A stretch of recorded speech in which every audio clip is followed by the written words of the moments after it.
So yesterday we started with the topic of nuclear physics and we continue with the same. And one of the important concept in nuclear physics is related to binding energy. Okay. See, what we need to understand, we'll understand binding energy in terms of a simple example. Simple example is something, see how does nucleus of helium form, or nucleus of helium is also called alpha particle. So alpha particle is there are two protons and two neutrons are combined. So again, what we understand here, this is isolated form. What does isolated mean? They are far from each other, and here they are in the combined form. So whenever happen, all nucleuses are formed by different types of combination of protons and neutrons. Here different numbers, but basic mechanism we can understand using one example. So this is isolated form, this is combined form. And between the two, which is more stable, we find, okay, how do we know? Okay, this is the one which is combined form is compared to isolated form is more stable. And why it is anything which is more stable, we can understand. So when it is more stable, so one from isolated form, it combines, it achieves a lower energy level. So when it achieves a lower energy level, it loses energy while formation.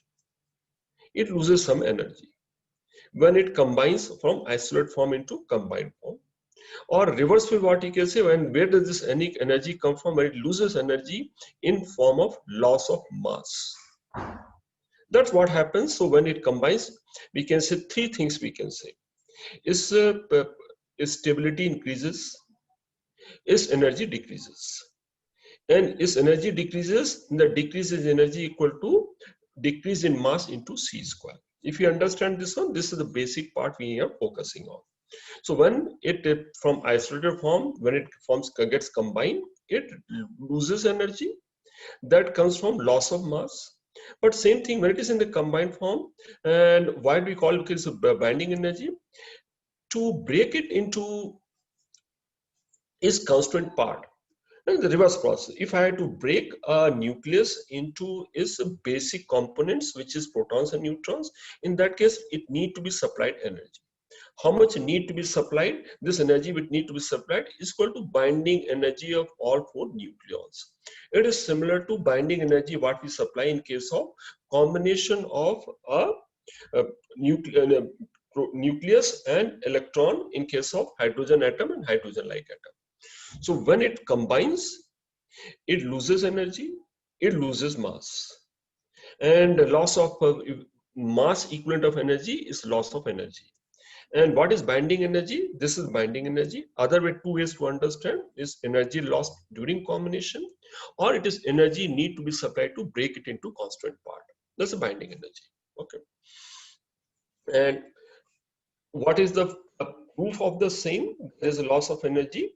Proof is that when we know the mass of mass of protons and neutrons in isolated form, this mass, when it gets combined, the mass of the nucleus, which is the combined form, is lower, and that gives an indication that mass is getting converted in form of energy when it is forming. So that's why we talk about, and since the mass is a form of energy, as so if we have a mass m which is at rest and other mass m which is in motion, both the things are not equivalent. When I calculate mass also in form of energy, there in addition to mass, there's a kinetic energy as well. So whenever we talk of mass in energy terms, we need to define what state of motion the mass is. And to have greater clarity, we always take the mass as a rest mass energy. It means it has, in addition to mass energy, it has no other kinetic energy. So we talk of rest mass energy. So here also nucleus is at rest. All nucleons here are at rest. They don't have a kinetic energy. Only form the energy they have is mass energy. And when it is isolated form also, they are all at rest. They don't have kinetic energy. They are not in the state of motion.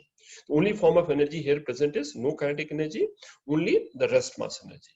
The rest mass energy of nucleus is smaller than rest mass energy of constant nucleus in the free state. This is lesser mass. So when we take, so this manner, this, so suppose if we take an element, this is atomic number and this is the mass number. So what is the binding energy of its nucleus? Then binding energy of nucleus can be calculated, or we calculate binding energy, this mass minus the final mass into c square. So what is the mass of, if this is the nucleus here, what is this mass equal to? What is the mass of constituent nucleus here? It will contain z number of protons, it will contain a minus z number of neutrons.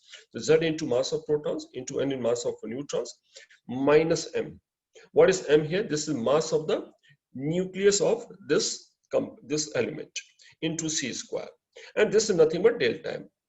What does delta m indicate? This indicate mass of the nucleus in isolated state minus the mass of nucleus in combined state, and this mass is lower. And this mass, since it is a nucleus mass, we would rather deal with atomic masses, because atomic masses are given in the periodic table.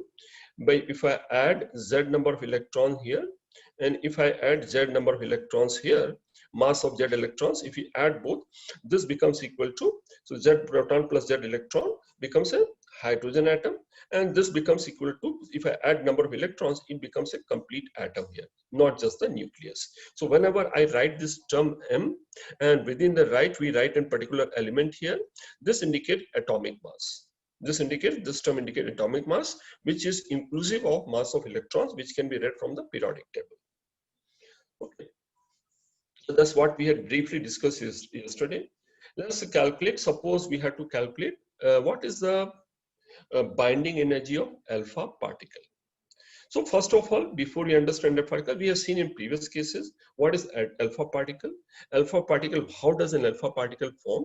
Alpha particle, 2 protons plus 2 neutrons. It combines into form of something like this, 2, 4. So how would you calculate binding energy? I'll calculate mass of this minus the mass of this into c square. But rather than calculating mass, if we go to the previous formula, what we'll do here, while calculating mass, I will add 2 number of mass of electrons here.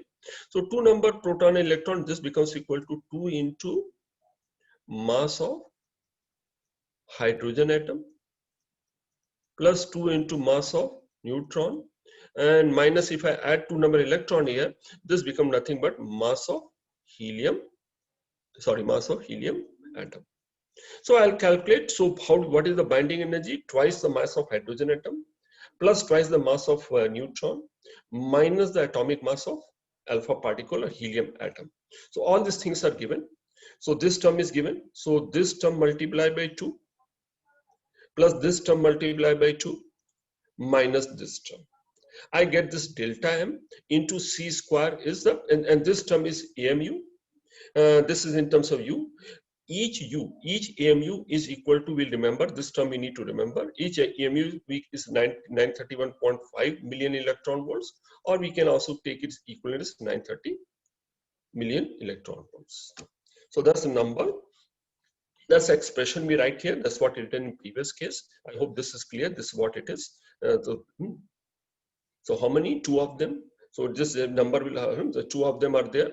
And this n also will be equal to 2 here. 2 neutrons are getting formed, and we'll substitute the mass of helium atom here, and mass in isolated form minus mass in combined form into c square.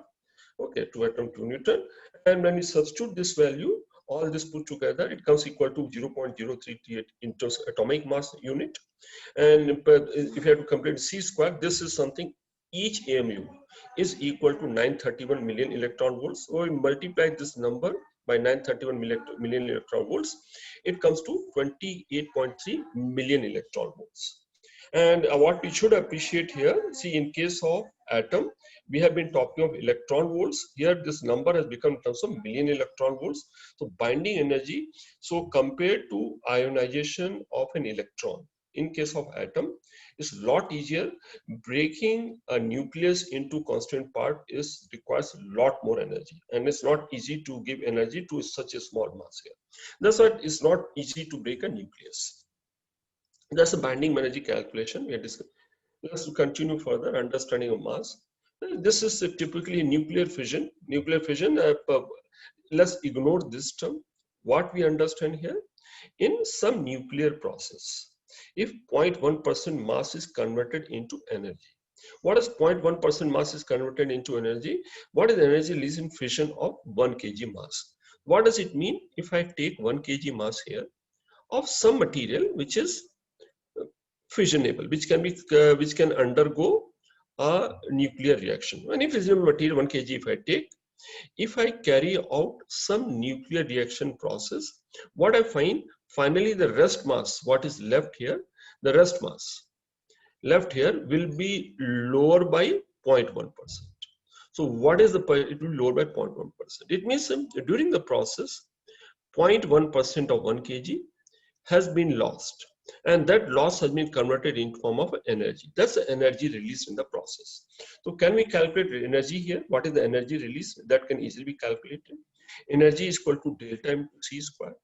Delta indicates mass which has been lost, which has got converted in energy. What is the delta here? Delta is easy to calculate. Mass is 1 kg, 0.1% of that is converted into c square. We substitute this term and very easily we get expression. This is energy which gets released. But I am getting this energy in form of joules. Options given are kilowatt hour. So what I need to, this is one form of a unit, this is another unit. So if we, normally we don't memorize what is kilowatt hour, but what we need to remember, kilowatt hour also is a unit of energy. And this energy is, in this particular case also, reason the options are given in kilowatt hour, because typically in domestic and commercial supply, we consume energy, and we talk about units, how many units are consumed in a month, and those units are nothing but kilowatt hour. That's a normal unit we measure and consume and pay for energy we use. What is 1 kilowatt hour? Kilowatt hour energy. Energy is power into time. In case of kilowatt, this indicates power and this indicates time. How much is kilowatt means 1000 watt, and time, since we have to, this is what is, then we have to count time in terms of second. So this kilowatt hour is equal to 3.6 into 10 to the power 10.6 joules. So 1 joule is equal to 1 kilowatt hour divided by 3.6 into 10 to the power 6, I can convert. So this unit, using this conversion, I can find energy in kilowatt hour. So this is simple, the use of a formula, E is equal to mc square. This question is given in the book. Reason I have written this question is meaningless. When you come across this question, simply skip it. So, when we talk about the energy which comes out of nuclear reaction, what we understand here, so whenever a nuclear process is taking place, if energy gets created here, and it may come in any form, we'll see in various forms this energy may come. Whenever energy gets created in form of nuclear reaction, it is coming at the expense of mass. Mass is getting converted into energy. And we know the sun is a big source of energy. And we also understand this energy is generated, or energy is created through a nuclear process. The sun keeps radiating energy, it means the mass of the sun is getting reduced continuously. So if we know what is the energy radiated, at what rate sun radiates energy, and this is the rate at which sun is radiating energy, 10 to the power 26 joules. What is the rate at which mass of sun is getting reduced? So can we calculate? Again, this solution is equating two forms of energy. If the solution is based on two forms of energy, one is mass energy equivalent, and other is energy radiated. So we'll form energy is equal to energy. What is energy in this case? This is rate, this is power is given. So energy, so let's equate energy in time t. Energy in time t will be equal to power into time, and that will be equal to delta into c square. That delta m will indicate reduction in mass, loss of mass in time t. If you write this equation is something like this in time t, this is the power per second. So if you take a time interval t second, this is the energy radiated, like both sides energy. This is the energy radiated, and this is the mass which has been, this is the decrease in mass, this is mass energy, corresponding mass energy. What does delta m indicate here? Delta m indicates decrease in mass in t seconds. So delta m by t indicates rate at which mass is decreasing, and this delta m is always negative. This is loss of mass.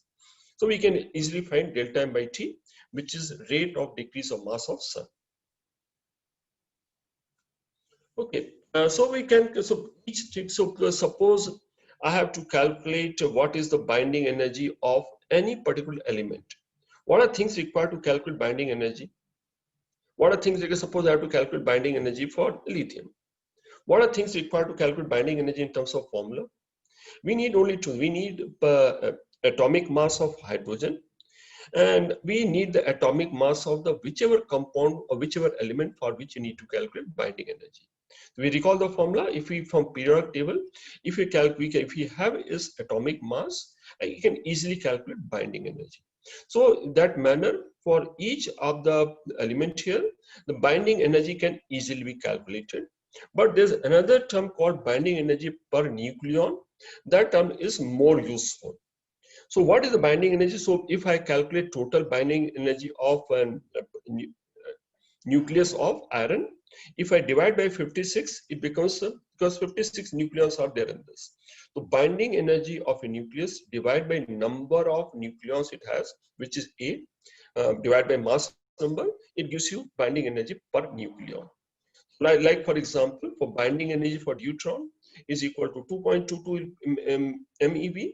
So binding energy per nucleon for deuteron, since there are only 2 nucleons, becomes equal to 1.1. So similar way, binding energy for each element is calculated and is plotted. It looks like this.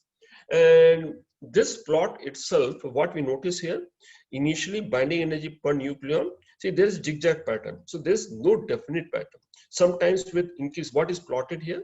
One side you have mass number, other side you have binding energy per nucleon. So why mass number is relevant here? Because here we talk about mass number is indicative of number of nucleons, protons per neutrons put together. So what we find here, though there is an up and down pattern, but if we look at general term, in general, say what we say, as the initially as the mass number keeps increasing, binding energy per nucleon keeps increasing, and then we find certain days binding energy per nucleon becomes flat, and then slowly it starts decreasing. So there is a particular range where binding energy per nucleon is maximum, and it achieves a maximum for iron. And this is more, and higher this value is, this is most stable. Higher the binding energy, greater is the stability. This is the most stable one. It does not decompose in other elements here. And this very nature, so compared to, is a source of nuclear power generation. What is the source here? This one here. So if two light nucleus, if they combine into one, the binding energy per nucleon increases, so overall binding energy increases. Whenever any reaction takes place where binding energy increases, it leads to emission, it leads to release of energy. So when we have small elements, they fuse together. And suppose what happens, just theoretically, if we say if the two of them, suppose, okay, what is this one? This is deuteron. If two deuterons fuse together, what for compound it will form? It will form 4He2. And here binding energy per nucleon is lower. Helium binding energy per nucleon is higher. So what will happen when two of them fuse together to form an helium nucleus? The binding energy increases and there's a corresponding release of energy. So this is something, this kind of thing, why this release energy is coming, the curve is sloping up. So this leads to what you call as fusion reaction. So when two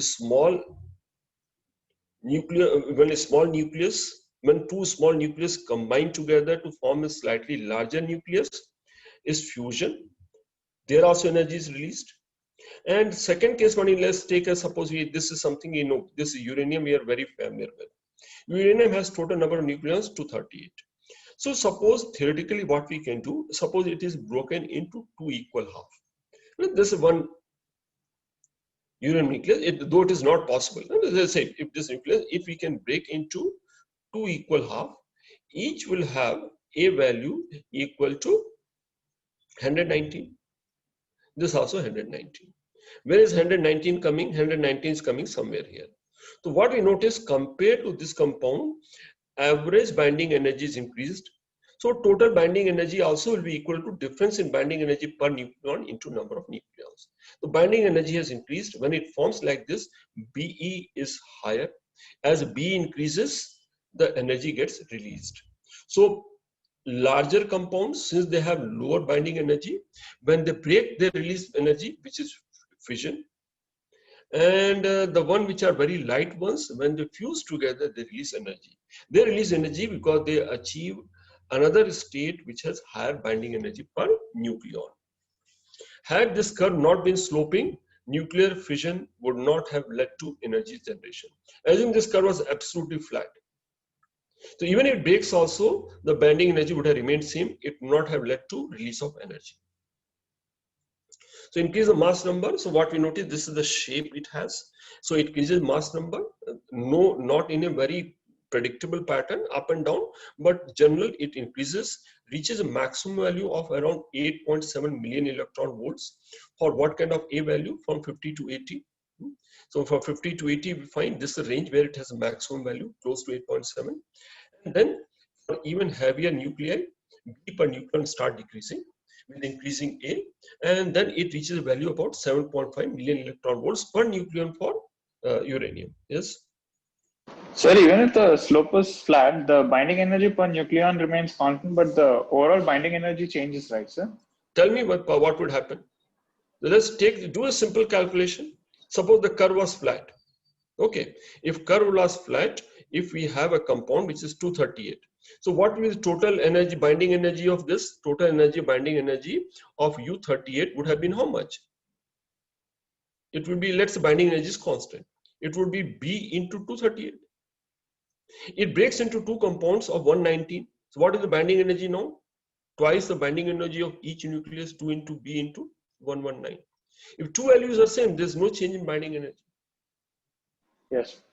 So if the curve was flat, it would not have led to increase in binding energy when they break into smaller parts. Since the curve is sloping, if it breaks into two small parts, if each of the two parts has higher binding energy per nucleon, it will lead to overall increase.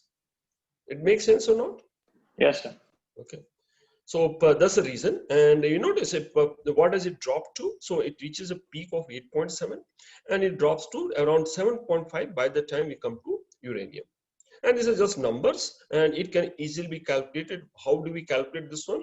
Only thing you need is a periodic table. Any compound you can calculate. Most stable range. Okay. And that's why we come to something we have briefly talked about, radioactive nucleus. Radioactive nucleus, whether they decay. The decay means they are unstable. They change from one compound to other. They change from one element to other. So the nature of nucleus undergoes a change. And there are different types of decay. Two types of decay are more common. One we call as alpha decay. Second is beta decay. And then finally we come to gamma decay. And we'll see why gamma decay is different from alpha decay and beta decay. So different, they break, and this kind of, when we talk of radioactive decay, it happens on its own. We don't have to trigger it. In case of nuclear power generation, we do something to trigger our nuclear reaction. Radioactive decays, it happens on its own, is spontaneous decay. So we leave this nuclear compound on its own, it keeps decaying.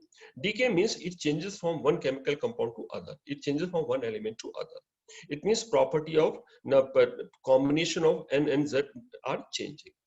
One is alpha decay. In case why we call this alpha decay, now we have heard this alpha particle so many times, and the name alpha decay comes from alpha particle. What is an alpha particle? Alpha particle is nothing but nucleus of helium atom. So alpha particle has 2 protons and 2 neutrons. So in case of alpha decay, unstable nucleus emits an alpha particle. What is the advantage it gains? We have seen, first of all, larger the nucleus is, more unstable it is. By alpha decay, it becomes slightly smaller. It's like a weight reduction program. Human beings also, yeah, it may not be correct, but many people believe more the weight you have, less stability in life you have. So if you reduce your weight, you become more stable. Something similar goes in form of nucleus also. Heavier they are, more unstable they are. So it reduces some mass here, It reduces, and that makes it slightly more stable. So they tend to achieve, and if we write in terms of general form, what does this indicate? This is a particular element. It may have some name here. So it has this element here. When it decays to some other, see, it emits a helium atom. So what is, sorry, it emits an alpha particle. So alpha particle, this alpha particle, I could have written as plus sign also. So when we have this one, see, it forms some other compound, and we, okay, sorry, I have not written here. But whenever such a nuclear reaction takes place, there's a conservation of charge and there's a conservation of mass number. Charge number and mass number are conserved. What does it mean? See, first we have already seen in case of electrostatics, charge cannot be created or destroyed. So whatever number of net charge number we have here, same charge number will remain here. We'll see how to balance that one. I think we're already done in chemistry in the first year. And second thing, the mass number also remains mass number. Mass number is conserved. What is mass number means? Number of nucleons. See, total number of nucleons remains unchanged. So here it had total number of nucleons. If this has 4 nucleon, this will have A minus 4. So sum remains same. And when you take charge number, this indicates charge number. If this is Z, this is 2, this has to be Z minus 2. The lower number indicates charge number and the upper number indicates the mass number. The sum on the either side have to be equal. Conservation of charge number, conservation of mass number. So this is the decay, and we call this as a parent nucleus, and it changes to daughter nucleus Y. It occurs spontaneously in all nucleus which have a mass number greater than 210. On its own keeps happening. And how quickly it happens, what periodicity it happens, it depends on the property of the material, and it follows very neat mathematical process. And that's the principle of radioactive decay. The probability of decay is very uniform, very predictable, and it doesn't change. And if you take a specific case, if you take bismuth, if bismuth also 212, this also is greater than 210. So this also undergoes alpha decay. When it goes alpha decay, one of the alpha particle is emitted. So if this is 2, so 83, 81 plus 2. So moment we know alpha particle, we could have easily predicted this number will be 81, and this compound gets formed, and this is 208. So this is kind of, but whenever such thing happens spontaneously, between the two, which is more stable? This side is, since it is happening spontaneously, this is more stable. If it is more stable, it means during this process, energy has been released. There's more stability, and energy is released means mass has been converted. So which will have lower mass? Since it has lower energy, actually it has lower mass also. So what is the rest mass? So what do we say here? Whenever such reaction takes place, the term what we use, the rest mass energy. We talk about potential energy, kinetic energy, but in case of nuclear reaction, we are talking mass energy. And which kind of mass? Rest. We are not taking kinetic energy. Rest mass energy decreases. But that's why the binding energy increases. Rest mass energy decrease means, and what is the decrease in rest mass energy? Decrease means initial value is greater than final value. Whenever you have to calculate what is the decrease in rest mass energy, initial rest mass energy minus the final rest mass energy. And this energy, how would you calculate rest mass? Mass into c square and of the nucleus. What is the Q value? Rest mass energy which is released is called Q value. Q value is energy released in a nuclear process. If Q value is positive, the energy gets released. If Q is negative, means positive means exothermic and negative means endothermic. So when Q is positive, it means energy is getting released. Then the loss of energy, rest mass. So this is equal to Ui minus Uf. Initial mass is greater than final mass. That's all we need to. Loss itself say Ui minus Uf. And the binding energy is in the reverse sequence. Binding energy is Bf minus Bi. It is in the reverse order. So Q value either I can express into rest mass energy, and in some cases where binding energy is given, I can write in terms of difference in binding energy. Okay. So what is Ui in this case? What is Ui in this case? The mass, rest mass. What is the rest mass of nucleus? Here we're talking rest mass of nucleus alone. So what is the rest mass of nucleus? Rest mass of nucleus is equal to atomic mass minus the mass of electron. Rest mass is equal to atomic mass minus the mass number of electrons. So this is, whenever we write M term here, within this compound is written. This indicate atomic mass, which can be read from the table. This is atomic mass, mass of the whole atom, minus, if I subtract the mass of, it will be Z electrons here. And if I subtract the mass of electron, this becomes the mass of the nucleus into C square, becomes rest mass energy of the parent nucleus. Similarly, we can write UF also. UF will contain two terms, rest mass energy of this plus rest mass energy of this.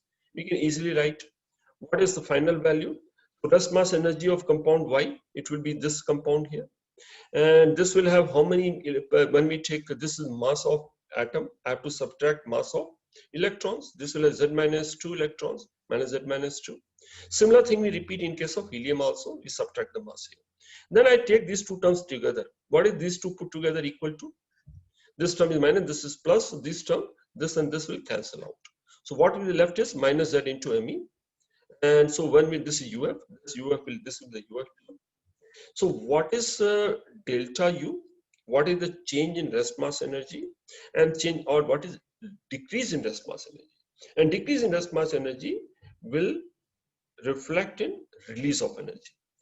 Ui minus UF, if I subtract from this to this, the mass of electron gets cancelled out. So what is this equal to? Very simple. And if you understand why, how do I say this expression? This energy is very, very simple. This is equal to mass of this, atomic mass of this compound, minus atomic mass of this compound, and this is atomic mass of this compound. Okay. So directly this can be read from the periodic table. All three periodic table, and this, once we have mass multiplied by C square, thus the Q value of the reaction, thus the energy released in a nuclear process. Conservation of charge, load value, and conservation of mass number. So are we okay so far?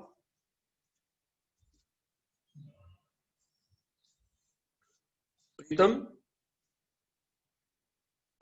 Yes, sir. Simple enough? Yes, sir. Yes, sir. All of you would have done same thing in chemistry. Do you remember this? Yes, sir. Okay, good. So then you'll find, okay, so can I skip this one? Then most of you will remember this part. You're done in beginning of the first year, is it not? When do you do this topic? Okay, so very comfortable. Let's look at this. Let's apply in certain cases. Okay, so can we calculate what is the Q value here? So all of you think for a minute. This is something, since you have done this topic, most of you should be able to calculate what is the energy released. When is energy released here? Either the mass has to decrease or binding energy has to increase. So Q value, energy released, is either decrease in mass, decrease in mass energy, or there has to be increase in binding energy. I think this thing, this one point we need to increase in binding energy. Here what is given, many cases, if atomic numbers are given, on those things are given, we can easily calculate a decrease in mass energy. Here it is given in terms of binding energy. So how do you calculate what is Q value? This increase. So here I'll calculate final binding energy minus initial binding energy. Final is what? What is getting from binding energy of neutron per nucleon and alpha particle, both are given. This is a fusion reaction. So can we calculate Q value here? There's a Q here. This has binding energy. This has higher binding energy. So can we write an expression here? This is a reaction which is taking place. What you write, Q value is increase in binding energy, final binding energy minus initial binding energy. Final binding energy of what? Final binding energy of helium. Can we calculate what is the binding energy of helium nucleus? Binding energy per nucleon is given. And helium has how many nucleons? It has 4 nucleons. So binding energy of helium nucleus is binding energy per nucleon into number of nucleons. That is something so simple, the unit itself indicates. So binding energy of helium nucleus is equal to 7.047 into 4. That becomes my final binding energy. What is my initial binding energy? Initial binding energy of this one is equal to 2 into binding energy per nucleon. And again 2 into the same. So actually it is 4 into 1.112. That's a number we can easily substitute. So this is equal to 4 into binding energy per nucleon of helium nucleus minus 4 into binding energy per nucleon in case of deuteron. And we substitute those values, we can easily find an answer. That's 4 into 10.0 for so many and million electron volts. And answer also is in terms of million electron volts. Next question. What is the energy of the reaction? This also is given in terms of binding energy. So whenever binding energy, which is more, this side, this binding energy, so whenever a binding energy, find them binding energy increases. That's why I write B final minus B initial. Can we write an Pranam? Can you write an expression? Can you calculate binding energy here, Pranam? What is energy of reaction? So energy of reaction is Q value. The term what we call is Q value. Q value is equal to final binding energy minus initial binding energy. Can we easily calculate this number? Should be pretty simple. All of you can easily arrive at the number. Please do so. And please calculate without calculator. And as soon as you're done, just raise your hand. Please calculate. This does not require much of concept or much of problem solving skill. It just requires a simple calculation, a methodical calculation. Can you all calculate? As soon as you're done, just raise your hands. How many you finish? Yes, Vignesh, you have doubt or you have raised this hand now or No, sir, long time back. Long time back, okay.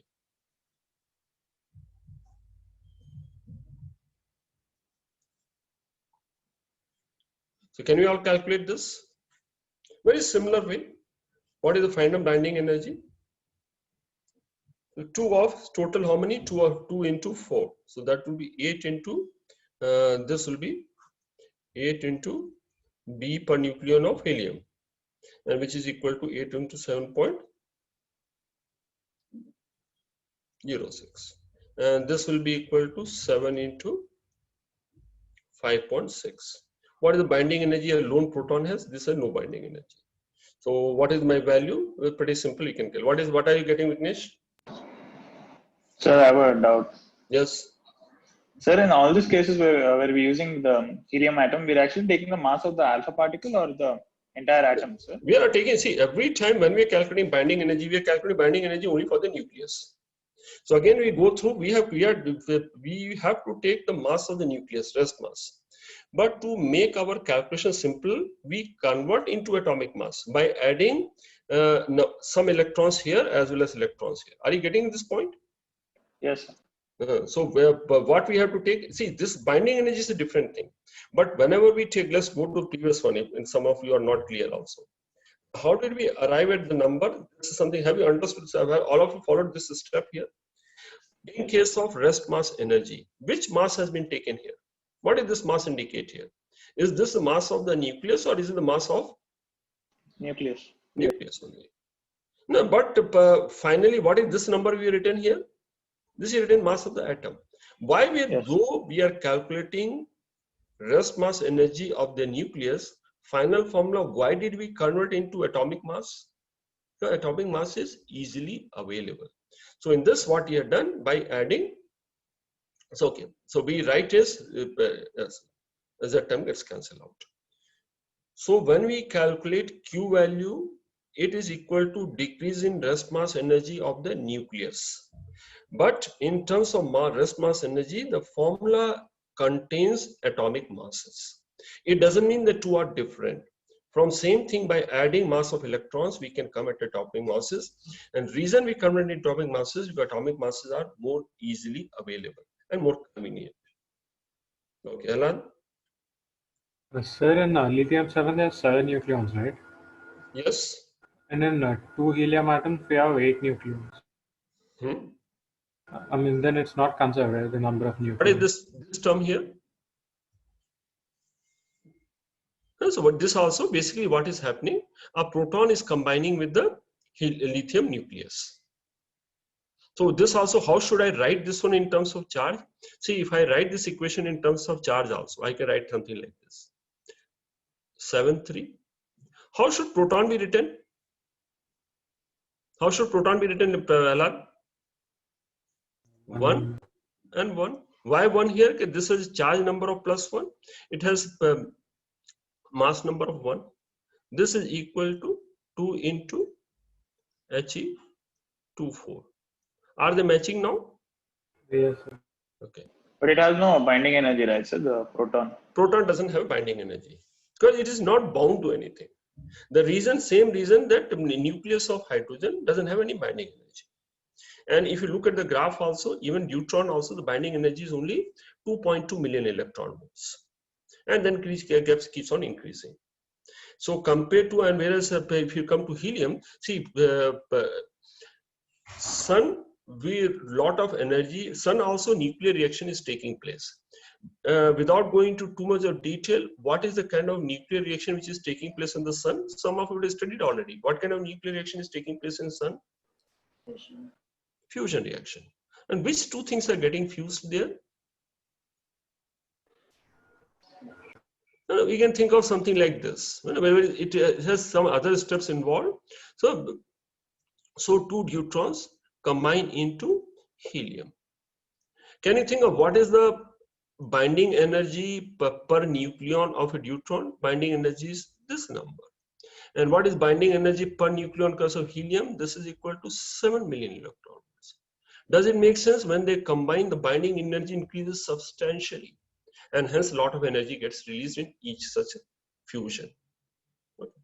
And this is difference again. Now coming to this, can we calculate? Okay, this is, I hope. Can we find this value of Z and A here in this reaction? It's a simple reaction. U9232. This also is a, what is the, this is alpha decay reaction. This one is nothing but alpha decay of one particular isotope of uranium.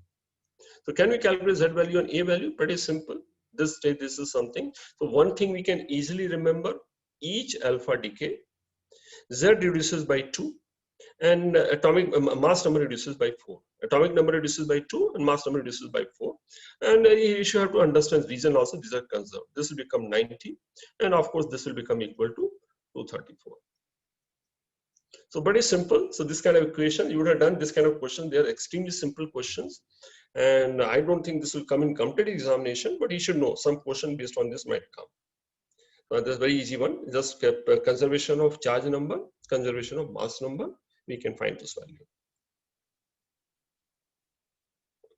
Okay, this is okay. This is not so clear. Let's say this is 85.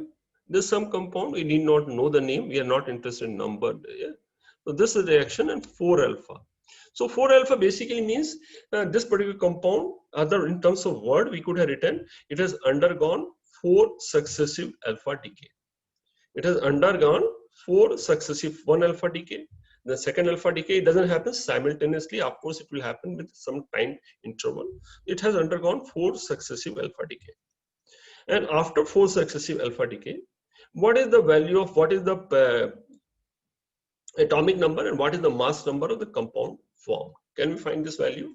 4 successive alpha decay. Shreya, can you tell me what is the value of, what will be the A value and Z value for this compound? Yes, sir. 281 and 77. So each one, so this will be reduction of 16. Each one is for, this is 4 decay. So minus 4 into 4. And this here minus 2 into 2. And this is this kind of question you would have done many times in chemistry. This is a pretty simple question. Okay. This one is slightly different from previous question. So I'll give a couple of minutes whether somebody can figure it out, how to solve such question. Here energy required to remove. So here Q value will come negative. So Q value, the energy is not released in the reaction, energy is being supplied to the reaction. So Q value is negative. So when we write this reaction also, I think we'll write in a slightly negative Q value, B decreases. So can we calculate what is the energy which is required to be given to remove one neutron? It's not combination, it's a reverse of a combination. We need to supply energy. Can we calculate this one from whatever you have done so far? And not too difficult. So as soon as you're done, please raise your hand, see how many you can get this answer. And it shouldn't take more than a couple of minutes.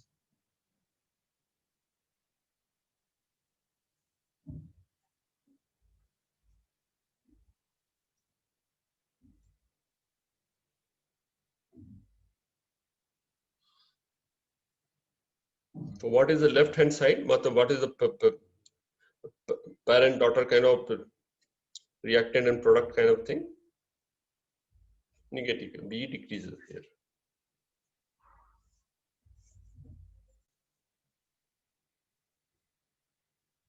Or we can say, so whenever we add energy, it leads to decrease. Energy added is equal to decrease in B. Does it happen? Same thing happens even in case of hydrogen atom also. They also do same thing. When you supply energy, when it is receive energy from the photon, that's energy given. And when it energy is binding energy decreases. Same thing, energy added is equal to decrease in binding energy. And this energy is energy required to remove an electron and decrease in binding energy. So what is getting formed where to where? What is forming here? So you have C13, and what are we converting it to? We are converting to C12 plus neutron. Sir, it's a third option. Yeah, but are you clear about this calculation? I don't recall the answer, but can you have easily understood? No, yes, sir, I got it. You got it, no? Okay. Rest of the people? Advay? Yes, sir. You have an answer? Yep, sir. 1 second. Are you clear or not? Yes, sir. Clear. Okay. So we have to calculate decrease in binding energy. But the B we have to calculate what is the binding energy, initial binding energy minus final binding energy. What is initial binding energy? 13 times binding energy per nucleon of C13. So pretty simple, direct calculation. So this will be equal to 13 into 7.47, and this will be equal to 12 into 7.68. So decrease in binding energy is equal to 13 into 7.47 minus 12 into 7.68.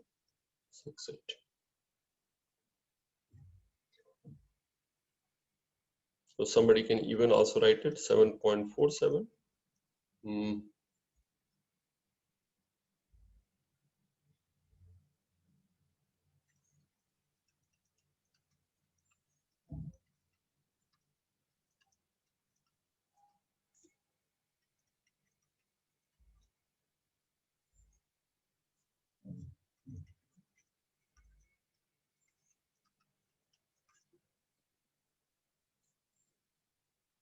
Yeah, pretty easy. Actually, the answers are so far apart, very easy to calculate. This was not at all difficult to calculate.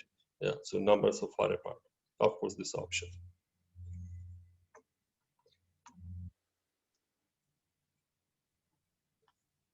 Okay. So this is how we could have written, and fairly easy to obtain the answer. So calculation of binding energy, and from whenever any nuclear process takes place, how to calculate the energy released or energy supplied. Okay.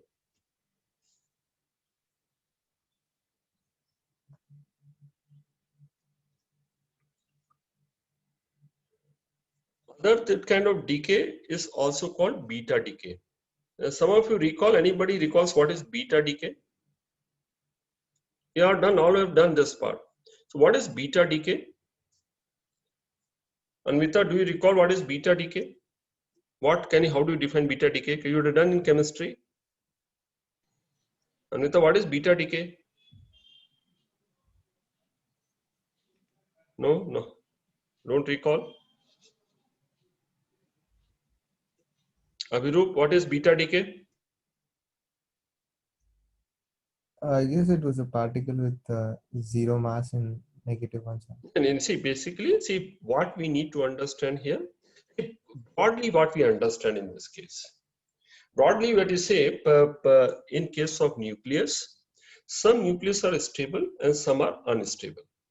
If we understand here which ones are more stable, the ones which have high binding energy per nucleon are more stable. The one which are lower are relatively less stable. The one which are less stable, they tend to change themselves. So whenever the nature or property, when the nucleon combination in nucleus changes, that's a nuclear process. They've changed. So what are the ways they can change? One way they change is by emitting an alpha particle. When you emit an alpha particle, the number of what it emits 2 protons and 2 neutrons. It becomes slightly smaller. That's one type of decay.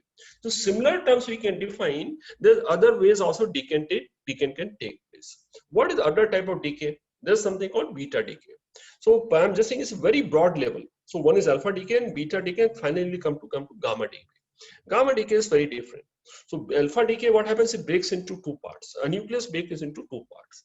One part is very small, having A is equal to 4, and rest of it goes into something else. That's alpha decay. Similar way, can someone think of what is beta decay? Do you recall anything from beta decay? What is understanding of beta decay? Bhagishri, do you recall anything about beta decay? What is the memory or what is the understanding you have about related to beta decay? Neutron splits into a proton and an electron. This is written here. Basically, what happens in this case is, in case of beta decay, within the nucleus, either neutron gets converted into proton or proton gets converted into neutron. So when would what happen? When their axis neutron will get converted into proton. But if the nucleus is unstable because of axis proton, then proton will get converted into neutron. That's a beta decay. So beta decay takes care of instability because of axis proton and axis neutron. Does it sound logically okay? We have seen cases yesterday also, when I didn't put the figure here. See, some unstable, we have seen this kind of figure. But when yesterday, let's say, so I have, we had this plot here yesterday, Z and N. And when you have Z and N plot, there's some nucleus which is stable. And there's one which is this also, there's another nucleus here. Both are unstable.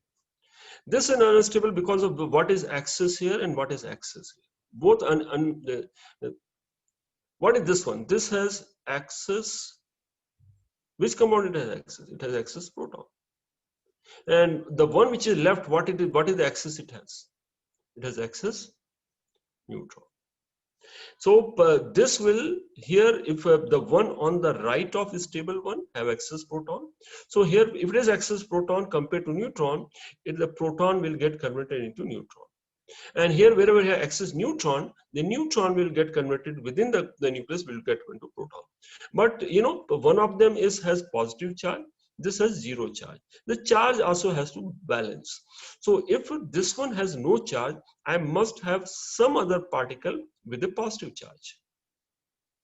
Okay, so when proton gets converted to neutron, since charge also need to conserve, this had a positive charge, neutron doesn't have any charge, so it must lead to some other, so when a decay process should yield some other particle which has a positive charge. Similar way, when neutron gets converted into proton, what has to happen?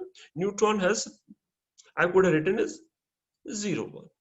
It leads to one of the element which forms is proton. Proton has 1 here and 1 here. So what has to happen? There also something else has to form here. This one has to have a negative charge, and the mass number should be 0. So that's what conversion takes place. So it leads to another particle which has 0 mass number. One of the particle has negative charge, and here it leads to a particle which has a positive charge. This is +1 and 0. So one which is positive charge is called positron, and the one is a negative charge is nothing but electron. But this electron we call this a beta particle. Why do we call it as a beta particle here? Why this one is called? This electron is not an orbital electron. This electron is generated in the process of conversion of neutron into proton. And why does it convert to neutron into proton? Because it had excess neutron. If it has lesser number of neutrons, it could lead to a more stable state. So that's a beta decay. Beta decay is basically a process which takes place to take care of excess proton or neutron within the nucleus. If it is excess proton, proton gets converted into neutron. If it is excess neutron, neutron gets into proton. And whenever this process takes place, it generates either an electron within the nucleus or positron within the nucleus, and which get emitted. It doesn't remain with the nucleus because that electron type particle cannot remain inside the nucleus. That's a beta decay. So we'll discuss more about beta decay. So that's a more of beta decay. And coming back to alpha decay, little bit of alpha decay also. In case of alpha decay, what happens? A parent nucleus plus a little bit to understand alpha decay. So this is something we understood what is happening, how to calculate energy. In case of alpha decay, let's say this energy is, sorry, I think this is not alpha decay. In case of alpha decay, oh, it is, can you think of, do you think alpha decay is like an explosion of a particle?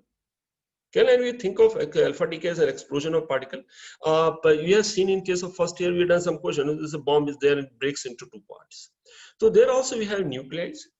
It had a number of nucleons, and after alpha decay, it breaks into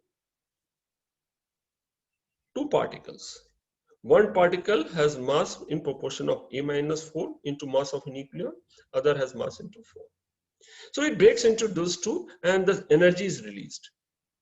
Here, where would this energy release will go? Where can this energy go? This energy. So in case of whatever energy which is released in hydrogen atom, when electron transition from higher state to lower state, where charged particle is getting accelerated, their energy is released in form of EM radiation. Can it release EM radiation here? This is not EM radiation because this is not an acceleration of charged particles. So this energy which is released is not form of a radiation. So in this case, whatever energy is released, it is in form of kinetic energy of particles which get formed during alpha decay. This is Khalid. Lakshita? Yes, Vignesh? So can you repeat that point so I can understand? Okay. So what are we doing? We are comparing two kind of transitions. What are two kind of transition we are talking about? In case of, let's take atom. So atom also, when electron transitions from lower binding energy state to higher binding energy state, energy is released here. It gets more stable state. Energy is released. What form is the energy released? EM radiation. Why EM radiation? What causes Because EM? the charged particle is Charged accelerating particle is the process. So here also what is happening, it is coming to state and we find this total binding energy is lower. It has lower binding energy. To that extent, it has lower mass. Energy has to get released. Energy to be released equal to delta M into C square. What is the form of energy which should get released here? Can it be now, there only what are the ways I can think of? Can there be potential energy? No charge particle here, so no potential. What form this energy be? It cannot be EM radiation. Can you tell me why it is not EM radiation?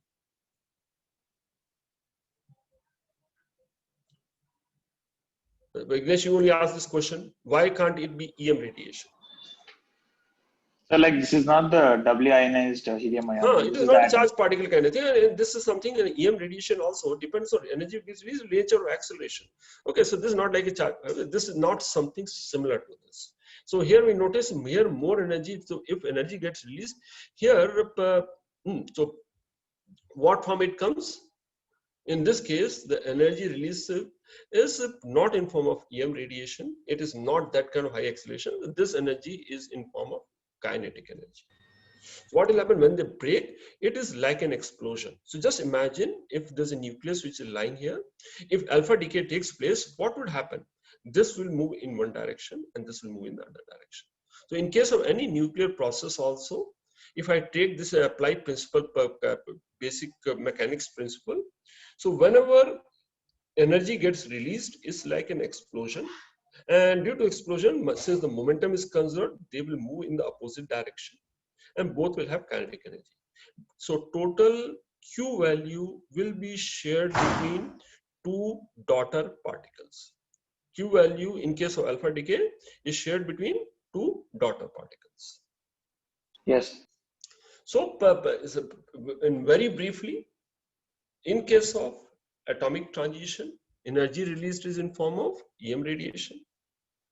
In case of here, it is breaking into two parts. Energy released in form of kinetic energy of daughter particles which get formed during the process. Okay, so I'll stop here, and some of this question again we'll discuss in the work session. Sir? Yes. So generally when we say alpha particle, it's actually a helium atom with +2 charge, right?